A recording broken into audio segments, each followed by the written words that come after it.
The army of the dead की शुरुआत में हम कुछ फौजियों को एक बड़े से कंटेनर में कुछ रहस्यमयी चीज ले जाते देखते हैं। ये इतनी रहस्यमयी चीज थी कि इन फौजियों को खुद भी नहीं पता था कि इसमें क्या है। कोई कह रहा था कि कंटेनर में खून से लिखी कोई किताब होगी, तो दूसरा कह रहा था कि उसमें किसी की कटी मुंडी होगी। ये फौजी ऐसी बातें कर ही रहे थे कि तभी इनका ध्यान भटकने से इनकी गाड़ी दुर्घटनाग्रस्त हो जाती है और वो लोहे का कंटेनर भी दूर सड़क के बीच जाकर गिरता है। इन फौजियों को लगा कि अब हम खतरे से बाहर हैं, लेकिन असली खतरा तो अब आने वाला था। अचानक से उस कंटेनर का दरवाजा खुलता है। तभी एक फौजी को सूचना मिलती है कि जल्दी से बचे हुए लोग जल्दी वहां से भाग जाओ। लेकिन इससे पहले कि ये फौजी यहां से भागते, उससे पहले ही कंटेनर से एक जोम्बी बाहर निकलता है और इन फौजियों पर हमला कर डालता है। ये जोम्बी दिमाग वाला था, जो फौजियों की गोलियों से बचता हुआ इन्हें बेरहमी से जोम्बी बना डालता है और फिर ये इनके साथ मिलकर लास वेगस पर हमला कर देता है। और इतना बुरा हमला होता है कि पूरा शहर जोम्बी बन जाता है। सारे शहर में तबाही का मंजर हो जाता है। शहर में सिर्फ कुछ ही लोग जिंदा बचे थे, जिनको धीरे धीरे बचा लिया जाता है। जॉम्बीज की तादाद इतनी बढ़ चुकी थी कि सरकार को मजबूरन लास वेगास के चारों ओर कंटेनर की एक ऊंची दीवार खड़ी करनी पड़ी। खैर, जब इस घटना को पूरा 1 साल बीत जाता है, तब हम कंटेनर की दीवार के बाहर संगरोध लोगों को देखते हैं। यहाँ पर हम गीता नाम की एक महिला को देखते हैं, जो दीवार के उस पार लास वेगास में जाकर वहां के कसीनो की तिजोरी से करोड़ों रुपए लेकर आना चाहती थी। लेकिन केट नाम की इसकी दोस्त इसे वहां जाने से मना कर देती है। कहती हैं कि तुम्हारे 2 छोटे छोटे बच्चे हैं। तब ऐसे में गीता इसकी बात से सहमत हो जाती है। दूसरी ओर हम केट के पिता स्कॉट को एक होटल में बावर्ची का काम करते हुए देखते हैं। आज स्कॉट का समय पलटने वाला था, क्योंकि आज होटल में ब्लाइटनाका नाम का एक बड़ा व्यापारी स्कॉट के पास एक गजब का प्रस्ताव लेकर आता है।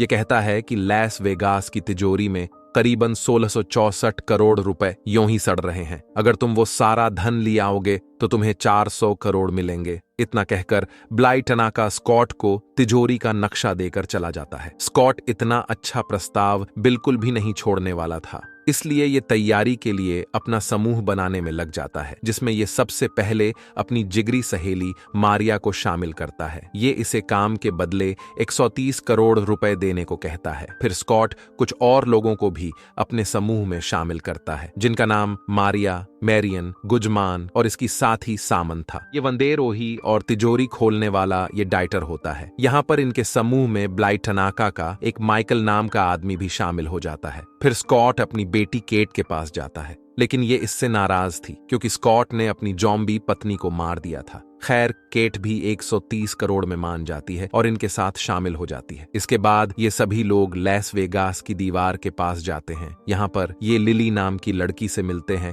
यही इन्हें दीवार के दूसरी ओर जाने का रास्ता बताने वाली थी। तभी यहाँ केट को पता चलता है कि गीता यहाँ से लास वेगास भाग गई है। तब ऐसे में ये लिली को पीट देती है और कहती है कि तुमने उसे जाने क्यों दिया, उसके 2 छोटे छोटे बच्चे हैं। तब लिली कहती है कि अगर मुझे ये पता होता तो मैं उसे जाने ही नहीं देती। खैर, जाने से पहले लिली एक और बंदे को साथ ले लेती है। फिर ये सभी एक खुफिया कंटेनर से होते हुए लास वेगास पहुंच जाते हैं, जहां पर जॉम्बीज के शव ही शव पड़े थे। लिली इन्हें बताती है कि ये सभी जॉम्बीज धूप के ताप को झेल नहीं पाए, लेकिन जब बारिश होगी तब ये फिर से जिंदा खड़े हो जाएंगे। तभी ये किसी जानवर की आवाज सुनकर छुप जाते हैं। ये जानवर एक जॉम्बी बाघ होता है। इसके जाने के बाद लिली जिस बंदे को अपने साथ लेकर आई थी, ये उसे गोली से जख्मी कर कर बांध देती है। लिली सबसे कहती है कि यहाँ पर दिमाग वाले जॉम्बीज भी है, जिनके साथ हमें एक सौदा करना होगा, तभी हम आगे बढ़ सकते हैं। और वैसे भी ये पापी बंदा है जो औरतों को छेड़ता है। बहरहाल, इसके बाद यहाँ पर 2 जॉम्बीज आते हैं, जिनमें से यहाँ की एक रानी भी होती है। ये दोनों किसी और को बिना नुकसान पहुंचाए इसे अपने साथ ले जाते हैं। फिर इसके बाद ये सभी कसीनो की तरफ आगे बढ़ने लगते हैं। इन सभी पर यहाँ जॉम्बीज का राजा नजर रखे हुए था। ये सबसे पहले वाला ही जॉम्बी था। वहीं दूसरी ओर ये सभी जॉम्बीज इस बंदे को जॉम्बी बनाने की तैयारी में लगे हुए थे। तभी यहाँ पर जॉम्बी राजा आकर रानी से हालचाल पूछता है और फिर ये इस बंदे के हाथ पर काट लेता है। वहीं इधर ये सभी कसीनो के रास्ते में आने वाले एक भोजनालय को पार कर रहे थे। ताज्जुब की बात ये थी कि यहाँ पर ढेर सारे जॉम्बीज खड़े खड़े सो रहे थे। तब ऐसे में ये सभी सावधानी से इसे पार करने लगते हैं, लेकिन यहाँ पर सामंथा पीछे रह जाती है। और तभी इससे सामान गिर जाता है, जिसकी आवाज के कारण ये सभी जॉम्बीज जाग जाते हैं। ऐसे में माइकल जॉम्बीज से अपना पीछा छुड़ाने के लिए सामंथा को बाहर छोड़कर चुपके से दरवाजा बंद कर देता है, लेकिन सामंथा कांच तोड़कर बाहर आ जाती है, लेकिन ये फिर भी जॉम्बीज के चंगुल में फंस जाती है। तब मजबूरन गुज़मान अपनी साथी सामंथा के पेट्रोल में धमाका कर देता है, जिससे जॉम्बीज के साथ सामंथा भी मारी जाती है। खैर, फिर ये सभी सफर जारी रखते हुए कसीनो के नजदीक पहुंच जाते हैं। अंदर जाने पर 2-4 जॉम्बीज भी मिलते हैं, जिनको ये उड़ा देते हैं। यहाँ पर इनको बहुत सारे तिजोरी के नक्शे भी मिलते हैं, जिनसे इन सभी को पता चल जाता है कि ब्लाई टनाका ने हमसे पहले भी और लोगों को भेजा था, लेकिन वे सभी मारे गए। इस बारे में ब्लाई टनाका के आदमी को भी नहीं पता था। इसके बाद ये सभी अपने अपने काम पर लग जाते हैं। मेरियन छत पर हेलीकॉप्टर तैयार करने जाती है, तो हेलीकॉप्टर देखकर बोली कि ये तो बाबा आदम के जमाने का है। इधर ये लिली और माइकल बाहर निगरानी रख रहे थे, लेकिन यहाँ फिर से रानी उसी जॉम्बी के साथ आती है। अब की बार ये इन पर हमला करने आए थे। तब ऐसे में ये दोनों जॉम्बी रानी को बंदी बनाकर इस जॉम्बी को ठिकाने लगा देते हैं। फिर इसके तुरंत बाद ही माइकल जॉम्बी रानी का सर काट देता है। दूसरी ओर डाइटर वंदेरोही से कहता है कि तिजोरी तक जाने के रास्ते में जाल बिछा हुआ है, जिसको पहले हमें निष्क्रिय करना होगा। तब वंदेरोही को एक कमाल का विचार आता है। ये एक जॉम्बी को पकड़ कर लाता है और ये इस जॉम्बी को एक कटा हाथ सुंघाकर आगे फेंक देता है। फिर ये जॉम्बी उस हाथ की तरफ आगे बढ़ने लगता है।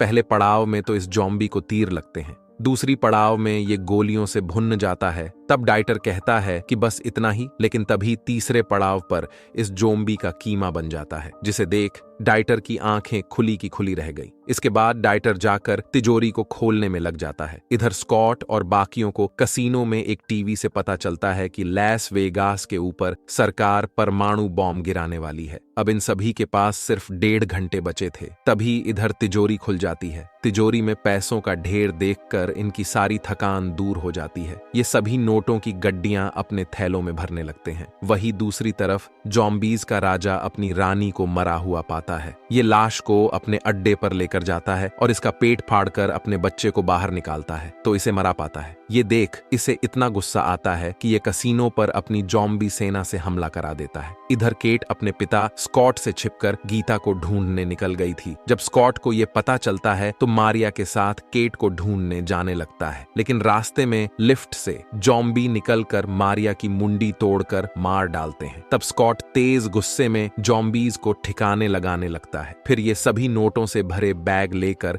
बाहर निकलने लगते हैं, लेकिन माइकल इन्हें धोखा देकर जाली बंद कर देता है और कहता है कि ब्लाई टनाका को पैसे से ज्यादा कीमती जॉम्बी रानी का सर है। इतना कहकर ये यहाँ से भाग जाता है, लेकिन रास्ते में इसे पता चलता है कि थैले में तो रानी का सर है ही नहीं। तभी अचानक पीछे से जॉम्बी बाघ आकर इस पर हमला कर देता है और बेरहमी से इसे नोच कर खा जाता है। वही दूसरी ओर वंदेरोही पर जॉम्बी राजा हमला कर देता है, लेकिन डाइटर इसकी जान बचाकर इसे तिजोरी में बंद कर देता है और खुद कुर्बान हो जाता है। इधर लिली रास्ता बनाकर सबके साथ बाहर आ जाती है, लेकिन यहाँ पर भी ढेर सारे जॉम्बीज इन पर हमला कर देते हैं। यहाँ पर गुज़मान जॉम्बीज से जख्मी हो जाता है। तब ऐसे में ये बॉम्ब फोड़कर बाकियों को बचा लेता है। फिर लिली और स्कॉट जल्दी से छत पर हेलीकॉप्टर के पास पहुंचते हैं, लेकिन तभी यहाँ पर जोम्बी राजा भी आ जाता है। तब लिली थैले से जॉम्बी रानी का सर निकालकर इसे धमकी देती है और स्कॉट को जल्दी से हेलीकॉप्टर में बैठकर निकल जाने को कहती है। तब मजबूरन स्कॉट को जाना पड़ता है। तभी अचानक जॉम्बी राजा लिली पर हमला कर देता है, लेकिन लिली इसकी रानी का सर नीचे फेंक देती है, जिससे इसका कचुम्बर हो जाता है। इधर जॉम्बी राजा के अड्डे पर केट को गीता और उसकी दोस्त भी मिल जाती है, लेकिन निकलते समय वही जॉम्बी बना हुआ बंदा गीता की दोस्त को मार डालता है। ये केट पर भी हमला करने वाला था, लेकिन तभी केट के पिता स्कॉट इस जॉम्बी को मारकर केट को बचा लेते हैं। तभी यहाँ पर जॉम्बी राजा भी आ जाता है, लेकिन तब तुरंत ही ये सभी छत पर जाकर हेलीकॉप्टर में बैठ जाते हैं, लेकिन वो जॉम्बी राजा भी इनके हेलीकॉप्टर पर चढ़ जाता है और स्कॉट पर हमला कर देता है। इसी बीच गोली मेरियन को छूकर निकल जाती है, लेकिन मेरियन